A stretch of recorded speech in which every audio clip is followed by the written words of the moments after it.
everyone hibernates. It's so different to when I was younger, when we were kids. It's everybody just hibernates now. And I don't know. I don't think it helps. I don't think it helps anyone. The sort of hibernation everyone goes into. Before, I mean, things have changed, and it's, you know, there's pre-COVID and post-COVID now. You know what happened before and what happened after, and we've lost those few years. And although I tried my hardest to, I quite enjoyed them in a sense when we couldn't go anywhere, because I did masses of upcycling. I did loads of craft stuff, so I felt I enjoyed it. I enjoyed my own space, and funny enough, I love communicating, as you can tell, but I actually enjoyed not having to. But I couldn't wait.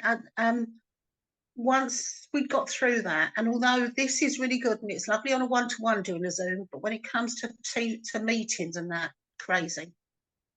And I have really liked, and I've tried to, or not embrace, I can embrace it, going back to being face-to-face with people, because we are communicators. As human beings, we are communicators. Some people struggle more, some people, like me, talk too much, but there is that, it's a human element that we need to communicate because of all the non-verbals. I mean, you can see me waving my hand, and I'm not the slightest bit Italian, but I use my hands an awful lot to express. We don't go into any groups. Alfie did do he went to Men's Shed at one time, which was good because it gave me a few hours break. But that became a bit toxic, and there's been lots of stuff going on with Men's Shed since then. He then went with some friends, and they sort of made their own little group, which was great because I got a day to do the housework, because that's one of the things. I think it's particular with this, the condition he's got more than anything. As I said before, you know, because he needs instruction all the time.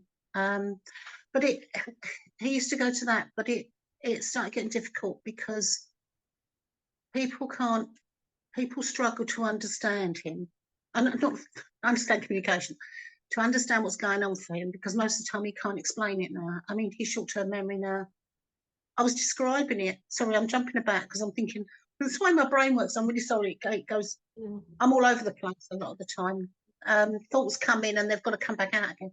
I was at RADA for a community engagement. I was helping Alzheimer's last week, and I sort of come. I sort of describe things in pictures, so it's fine for some people, and for other people they haven't a clue what I'm talking about. But the whole thing with dementia, I describe it like a rainbow umbrella, because there are so many different types of dementia. There's hundreds of them. And so that's dementia itself. But I was describing how it now feels that certainly I can only speak from my experience, but my knowledge of dementias, because I've worked with people with dementia in the past, it now feels that you've got all your dementias and they're there and they're like funneling, and you get to a certain point where the similarity, they're all very similar. The behaviours, the memory, everything about it becomes, I was describing, and it was so funny because this woman from Alzheimer's, she went, oh, that's a really good description. And I thought, you're going to steal that, are you? So I said, you're welcome to it. You're welcome to my ideas. So we don't have any support groups as such. Alfie has, once a month, he has a Zoom group from Rare Dementia Support, who are based at UCL in London, who are absolutely amazing. And that's all other people that have got FTD. So they meet for an hour and a half once a month.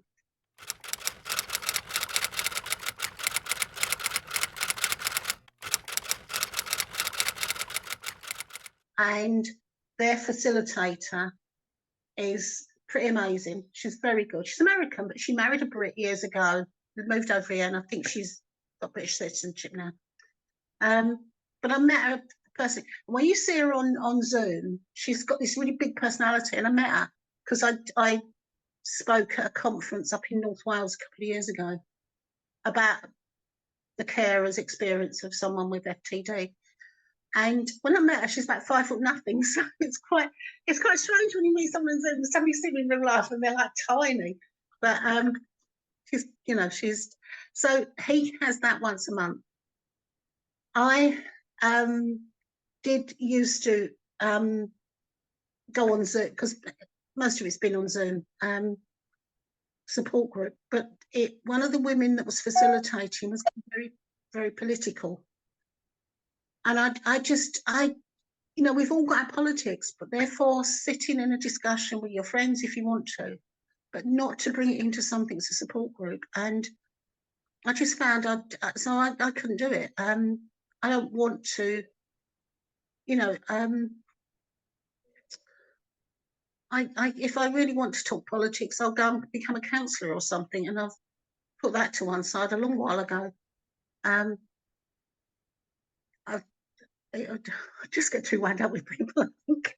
Do you think if it was personal, they would have read the room better, and support group etiquette would have cut that, you know, agreements in the room? This is where we stay in the room. It's a support group. So that's stepping it too much into the support group being around you and all your personal sort of circumstances. Do you think Zoom stopped group leaders being able to cut through some of that and sort of bring it back to the center?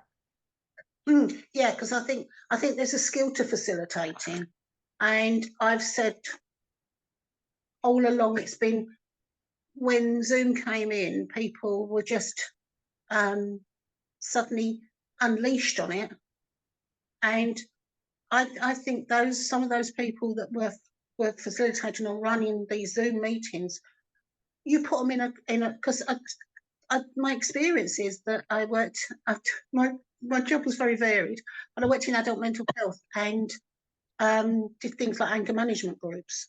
So you'd only have half a dozen people in there, and it's really important. But it's really important as a facilitator to be able to listen to the quiet ones. So I'm very, I don't say it, but I'm quite, I think critical is a very harsh word, but I'm quite aware of some really poor facilitating on Zoom. But you know, there was no courses, and I don't think there still has been anything really that's taught people how to facilitate properly on Zoom. And it's quite sad because it's the default setting now.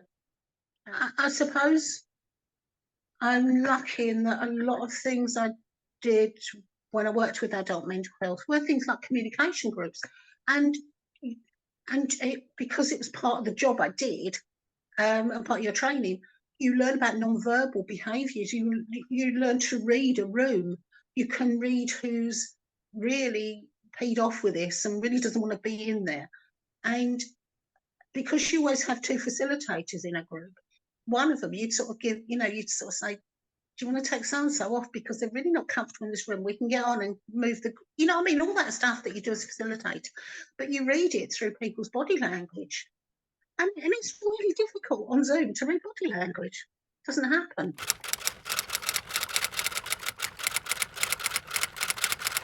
It's me and me. Yeah. I think because most of the families sort of struggle with what's wrong with Alfie. That a lot of the people at the beginning couldn't see there was anything wrong. So what was I going on about? And he knows that, people see him maybe for half an hour, and that's it. They don't see him for 24 hours. They don't get that. And it's not that I'm thinking, poor me, isn't this terrible? I don't think it's that bad. But what I've done, what I've sort of learned to do is get involved with things. So I'm on sort of dementia steering group, I'm on the carer steering group. I'm not saying they're ideal, but it's sort of theoretically a way of my brain still moving and my brain still going somewhere. We are isolated here. And I think some of the support groups the physical support groups before COVID, didn't really, I think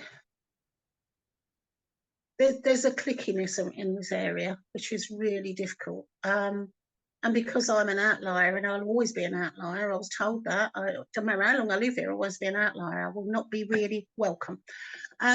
Which is really like, okay, fine. And it's funny because it doesn't matter. You know, a lot of us do a lot of volunteering and things that I think other people don't want to do, but you're still not welcome. And what I find is that society sees dementia, and it sees it as this. It's a word. It's black and white. It's a frightening word. It's frightening. Everyone's frightened they're going to catch it. But there's so many different aspects to it, and that person's still that person. And trying to unpick the type he's got, it doesn't. I've sort of lost my train on this one. When he first was diagnosed, it starts out as word finding problems and behaviour, and it's all very disparate. I can't say the word disparate. It sits in all different boxes, so it's really difficult to, you know, there's this bit here, and then he'll be normal, as normal as you can be, and it all starts to come together. Just a picture came to me just then. The diagnosis doesn't always do a lot of good because there's nothing there for you. When you've got, the only time there's anything really for anyone with dementia is if it's Alzheimer's, they had Aricept, but Aricept doesn't always work for everyone. And I think the jury's come back out on it. It's been going for years. But when I worked, we sort of said, well, Aricept was very good for someone with Alzheimer's if they wanted to do the crossword, because it would help them still cognitively to be able to do the crossword, but it couldn't help them to learn to be able to still make a cup of tea. So the essentials you needed weren't being helped by it, and that was just anecdotal stuff. And then so there's another drug now for Alzheimer's, but you've got to catch the Alzheimer's really early, and no one's getting diagnosed. Or people don't want to be diagnosed because they don't, and it's difficult for women because they go through menopause and you go through the memory loss due to the menopause and all that. So there's a whole big, big cloud of stuff there. So going back to because he had these individual symptoms that weren't collecting together, it took a long while to get, well, that makes sense, it collecting together, coming together. It was the same for all of these rare dementias. They can be explained away. When it came to the diagnosis, it's almost like a ball of elastic bands. When people make an elastic band and they put the elastic bands around, and you suddenly get it all together. So you've got this ball of elastic bands, which, okay, that's really helpful, but one of them's going to ping off because something else will go, and then another one pings off because something else has gone. So the word finding gets worse, the behaviours aren't explained. We've been through, as he got Parkinsonism as well, but we tried the drugs and it didn't make any difference. We've tried a lot of things, we've tried everything. But yeah, we've got, so the elastic band ball is gradually losing elastic bands off of it. And it's a bit like the ripple pool. You know, they say to us, right at the beginning, we had CPM once. And it's like, you've got to keep it at them like, well, I'm already doing that. That's my job. That's what my job was, to do this. So I know what I'm doing. But the ripples are coming in, and we're getting to almost where the stone just hits the pool and we get a couple of ripples out. And that's life now. And that is partly what Alfie does. He brings it in. He does not want to go outside of that safety of that small elastic band ball or the pool ripples. And I thought it's also, I just thought of, when you were asking about, it reminds me of when someone's making a carpet on a loom, and they've made that carpet on the loom, and you're putting all your threads and you've got the carpet, and you've got the rough you've got the threads at the edge that haven't been tucked in. And with this, there's threads being pulled out here and there. So you get a threadbare carpet. Oh, that's a new one of mine. That's another new one. So it's like a threadbare carpet, and every time you tread on it, it goes a little bit more threadbare. And that's what it's like for him now. That's like what it's like for us. Does that make sense? I don't know. It's not made me physically ill, as far as I'm aware. It's not made me physically ill. I tend to eat too much, and I know that, and I should go on a diet, and I know that, and I get told off occasionally. On the rare occasions I've seen my doctor when a couple of years back when she kept saying, "You're pre-diabetic," and I said, "Yes, I'm a carer. I can't eat because I've got nothing else." "Yeah, but you've got to go on a diet. You've got to do exercise." And I go, "Yeah, wow." No, but I refuse to see her now because I'm not going to be told. And it's not that I don't mind being told stuff, but it's about someone not listening to what's actually going on. So do you... Listening is a skill. Yeah, it is. Funny enough, I can do things because I'm participating. I've been doing it for, well, it's only occasionally, participating in some research from Swansea University about carers, because it's all around carers, whatever I do, it's research. And I did manage to go down. I can leave it. The funny thing is now, I'm in a better position to leave him for a few hours now than I was, say, a year ago. Nothing to do with COVID. It's just he now sort of knows that he's not allowed to do certain things, and he listens, which is really weird. But he doesn't really, he's got no motivation anyway now to do very much. So I know that he can get himself a sandwich. He couldn't do a full meal, but he can get himself a sandwich. Or I'll leave him a pasty or something. And he'll probably forget which one he was going to have, but he'll have something, so it doesn't matter, he'll eat something. He'll watch a bit of TV, he has a siesta in the afternoon, and he plays games on his phone, which is the most frustrating thing for me, is constantly playing games on his phone.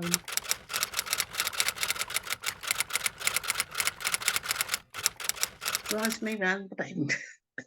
Because we have no communication anymore. Well, not very much. But respite for me is going and doing things like that, doing research, doing things like this. I'm sort of, it's what I've been banging on to Freddie and anyone else that will listen for years, is about being, it's not just, and I think they take on board a lot of it, but with social services, it's not just about playing lip service to being person-centered.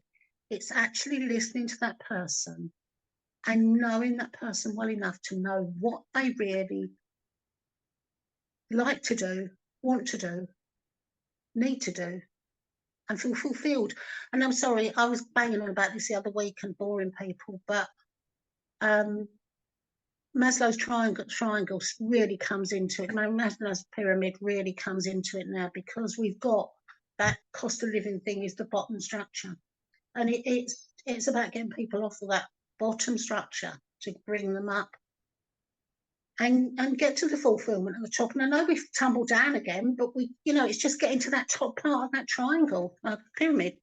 I'm not saying triangle, I mean pyramid. And it's just that, really. And if only, I think it was discredited a few years ago, but I still think it really works for how we can get some fulfillment. And it doesn't have to be big fulfillment. I think it's just, people listening to what people want to do.